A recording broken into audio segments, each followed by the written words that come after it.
Hi everyone, welcome to the Business History channel. I'm Sheetal Gaikwad, and the video I have got for you today is a brief discussion on a man who exposed advertising hype and the planned obsolescence encouraged by companies which are forever trying to sell stuff to us, whether we really need that stuff or not. But before I start on that, one request. I hope you have seen our earlier videos and liked them. Please subscribe to the Business History channel if you have not done so already. Do also click on the like button below. And if you have liked the video, please do share this link with your friends. I also hope you will watch the entire length of this video. Now let me get back to it. With the advance of knowledge and the availability of new technologies that help us do quick online searches, compare features and prices, and buy exactly what we should be buying, you would think that we, the customers, are the most powerful people in the world. If you thought so, you'd be wrong. We, or at least most of us, most of the time, are led by our noses to do what companies want us to buy instead of what would be good for us to buy, or simply refrain from buying any of it altogether. I'm not saying anything new. People like Vance Packard have written several books warning us about the insidious ways in which companies tempt us, woo us, entice us, and usually persuade us to buy what they want us to buy, regardless of whether we need it or not. Packard's book, The Hidden Persuaders, published in 1957, exposed the ways in which advertisers persuade people to buy more and more things irrespective of whether they really need those things or not. That book would change the way people saw advertising and the power of persuasion in American culture. The book surely influenced many people to reduce their avoidable spending. But sadly, the world economy, and especially the American economy, was growing rapidly.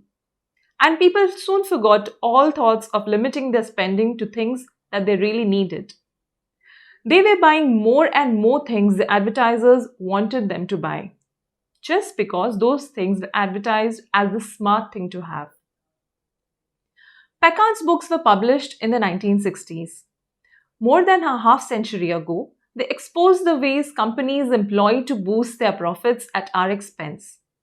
You would have expected most people to have become wiser and to have learned to refrain from buying things they really didn't need to buy. Like buying that additional shirt you shouldn't have purchased since your clothes shelves already had several shirts you'd never worn.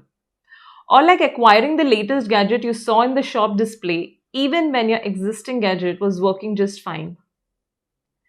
Packard wrote The Hidden Persuader soon after America became undisputed leader of the Western world, replacing the older powers such as a war-weary and economically depleted Britain and the completely battered Germany, Japan, and France.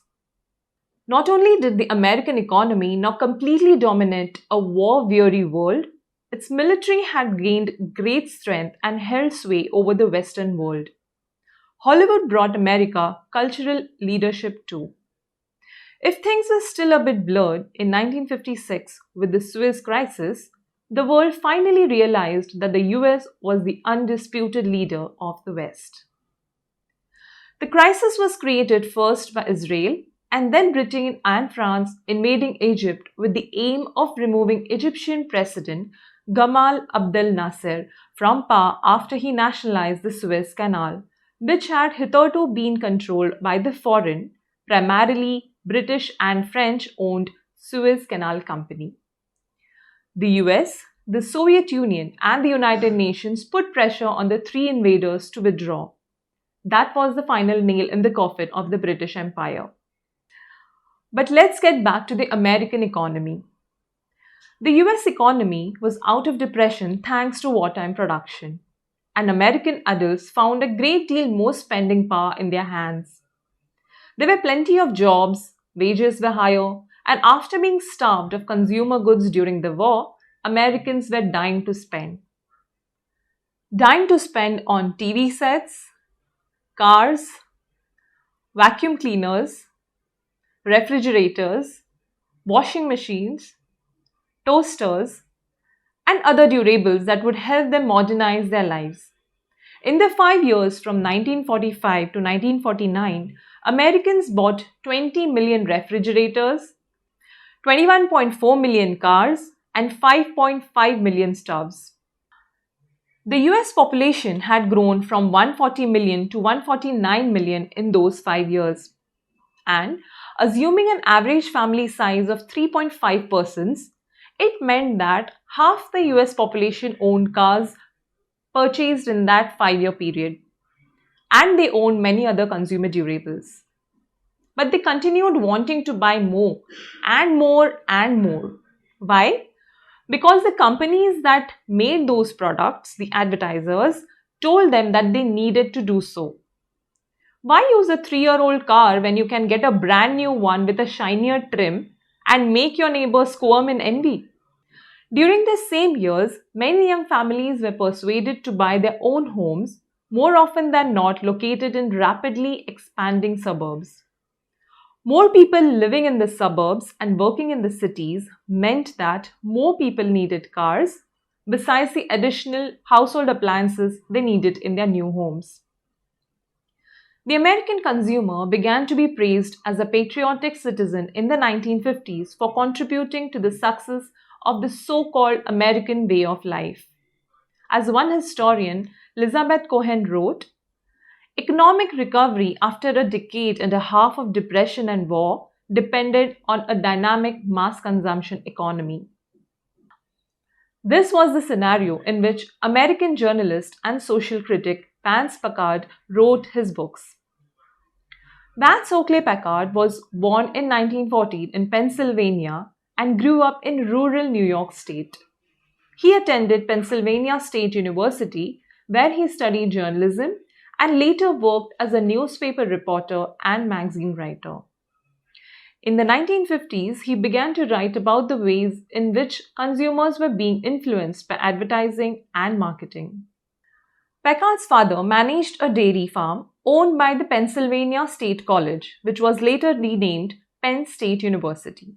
So it was natural for him to identify himself as a farm boy all his life, even though in later life he lived in affluent areas. In 1937, after a stint with a local newspaper, the Center Daily Times, Packard joined the Boston Daily Record as a staff reporter. Soon afterwards, he was hired as a reporter by the Associated Press, and in 1942, he was appointed a section editor of the American magazine, where he later became a staff writer. After the American magazine shut down in July 1956, Packard joined Collier's as a writer. By the end of that year, Collier's closed down. Packard had clearly had enough of jobs, so he devoted all his time and attention to writing books based on his earlier research and experience.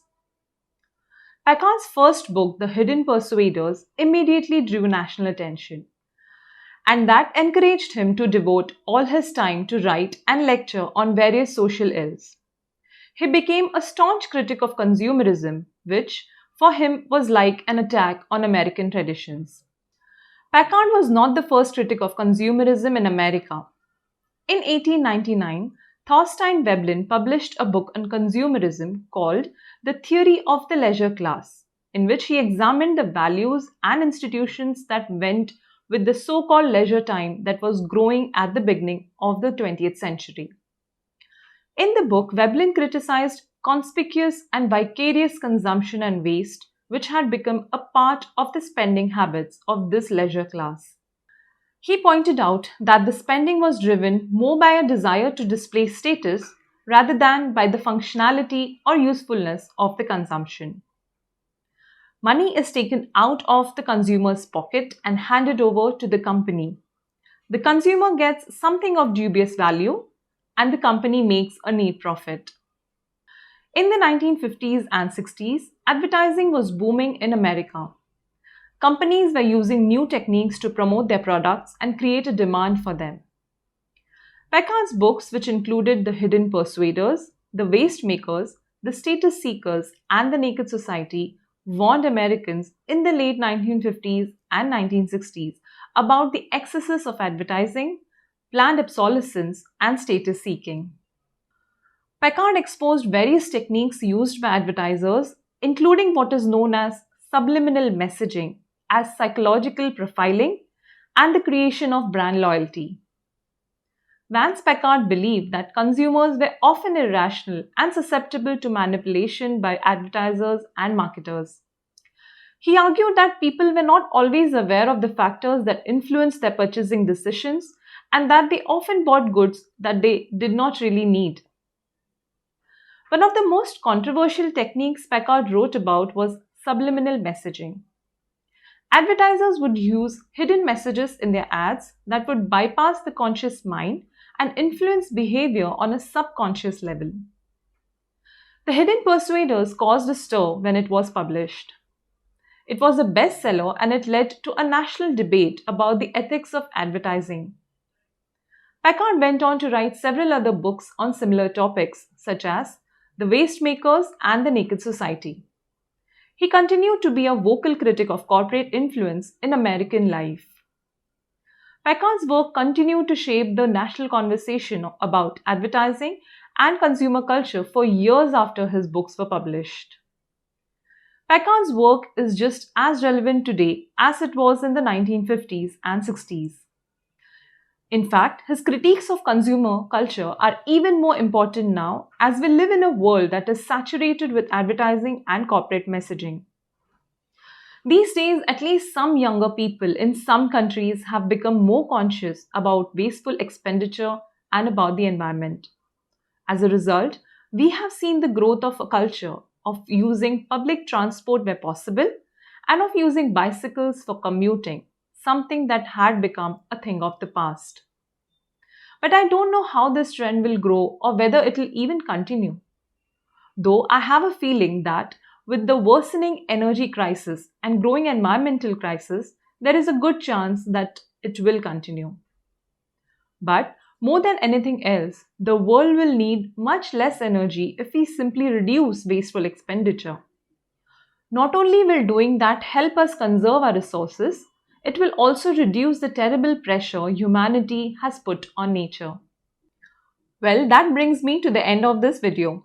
But before we end, I would like to draw your attention to some links in the description below to books that I have mentioned in this video. These links will take you directly to a place where you can buy the books. Do write your comments in the space below about what you think about this video. And do watch this place for more videos and tell your friends and colleagues too. And if you have not already subscribed to the Business History channel, please do so. For then you will be alerted every time we upload a new video here. Please also visit our website bh.domain-b.com to get a lot more content on business history, including lists of books, book reviews, people, some fun tidbits, and a business history quiz. From there, you will also get access to a wide range of business news and content on InfoMachine, the web-based intelligence and knowledge management system that finds, tracks, and downloads relevant news from your selected sources, saving you hours of grind and toil. And you know what? It's all free of cost. The links are given below in the description of the video. Thank you for watching, and I hope to see you with our next video. Until then, goodbye.